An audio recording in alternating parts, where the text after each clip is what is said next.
All right, guys, today I want to talk about beach etiquette. So I'm here at the beach. Just a couple of things that I've noticed. We all know the beach gets crowded. Everybody kind of has to cram in, but sometimes I see people just do like major space invasion. Like we had somebody yesterday, like they put their chair down on top of somebody else's flip-flops. Like their kids are walking on other people's towels. Like it is crazy. And I really think it's important, you know, you're going to be crowded with people on a popular beach, but you have to make sure that you use some etiquette and give some space to people, because, you know, some people get down here at like 9 in the morning to save their spot, and then other people roll in at like 3. You try to cram in. You know, there should be space for everybody, but you have to have some awareness and not go crazy with sitting on other people's stuff or jamming in. So that's my little thoughts on beach etiquette.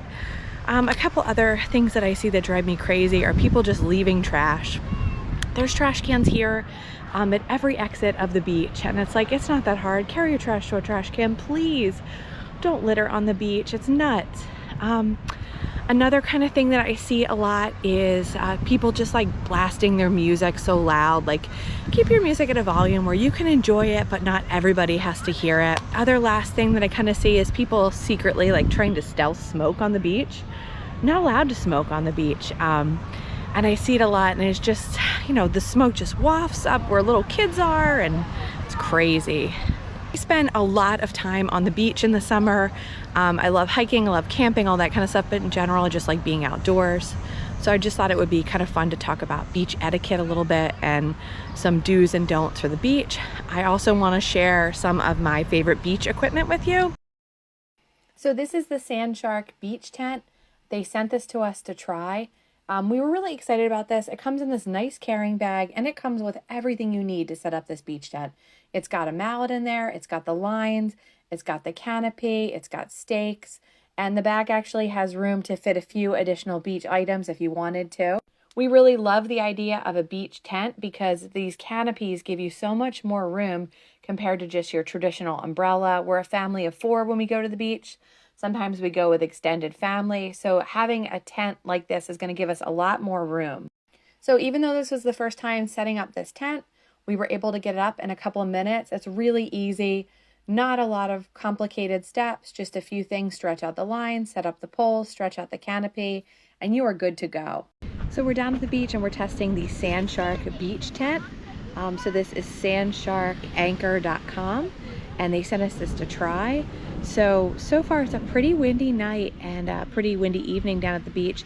The tent's staying up just fine. It's moving a lot in the wind, flapping, but it's perfectly stable because it's got 4 different poles, and then it has 4 different anchor strings, and it actually comes with a little mallet to help you pound the anchors really well in the sand so they don't come out.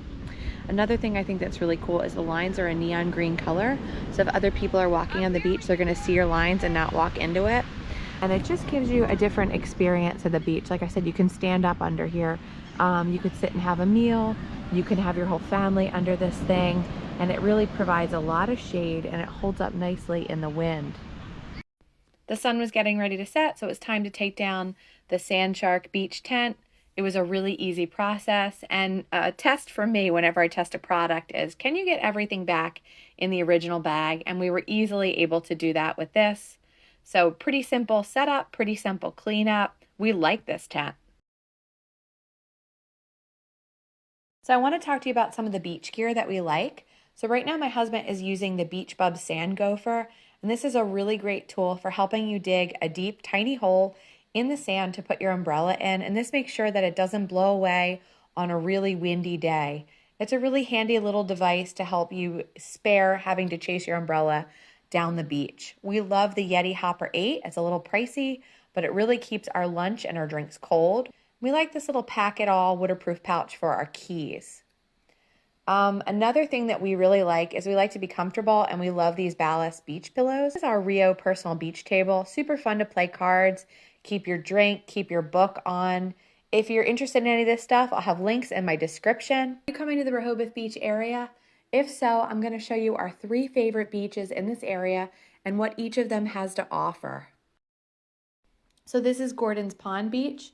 You will need to pay Delaware State Park admission to get in here or have your park pass. This is an unguarded beach, so there are no lifeguards. Dogs are permitted in certain sections if they are on a leash. You really can spray it out here. There's a lot more room. There are only porta potties here, and there is also a foot washing station. Another thing that you should be aware of is that there are no umbrella or chair rentals at this beach. This is the kind of beach you want to come to when you want isolation, or you might want to bring your dog with you. So if you're coming to Rehoboth Beach and you want to go to the beaches right in town, be aware that the beaches are free, but you will have to pay a meter if you drive into town. So meters run from May to September. You'd have to look up the exact dates, but it is $4 an hour to park at a meter, or you can purchase a daily parking permit and park in the permit spaces, which are a little bit further out in town.